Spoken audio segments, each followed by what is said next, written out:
The symbols of the divine show up in our world initially at the trash stratum.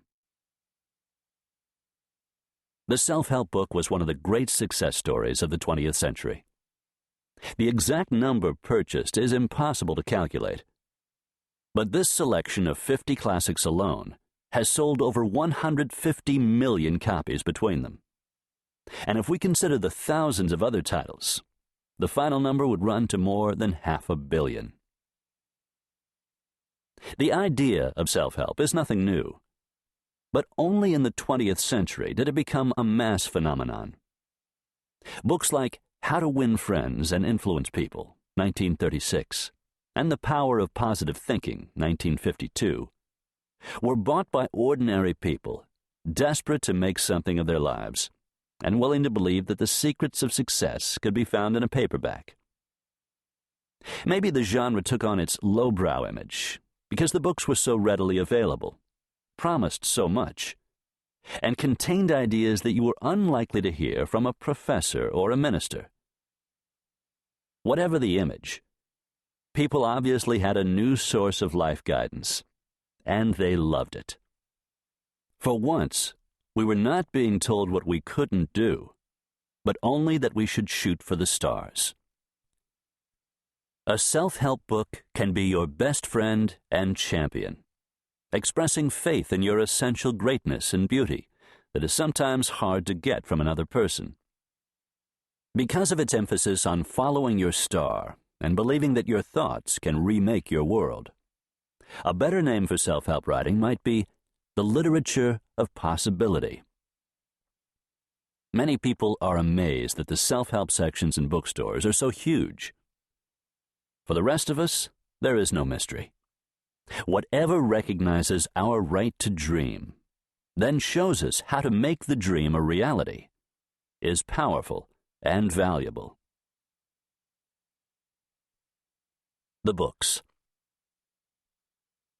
This list of classics is the result of my own reading and research, and might be quite different if another person were to undertake the same project. The focus is on 20th century self-help books, but much older works are also included, because the self-help ethic has been with us through the ages.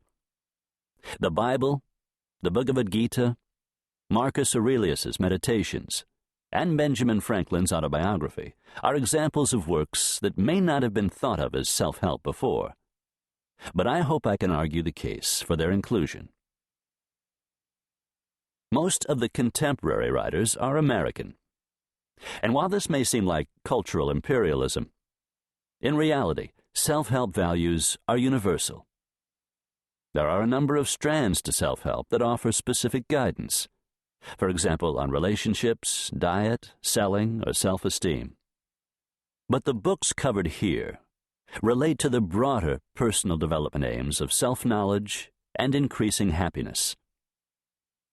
Through the selections, I try to give a sense of the huge diversity of the genre. Many of the titles were easily selected because they are both famous and influential. Others are included because they fill a niche through their ideas. Every book had to have a level of readability and spark that defies the time and place that it was written. At the end of Women Who Run with the Wolves, Clarissa Pinkola Estes lists a great array of books that might be of interest to readers.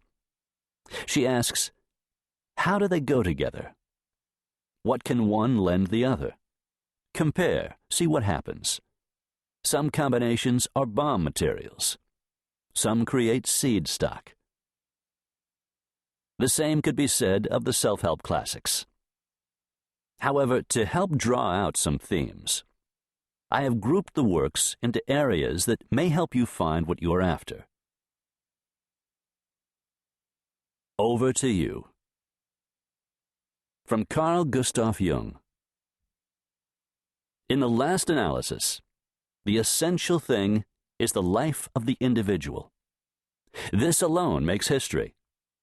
Here alone do the great transformations take place, and the whole future, the whole history of the world, ultimately springs as a gigantic summation from these hidden sources.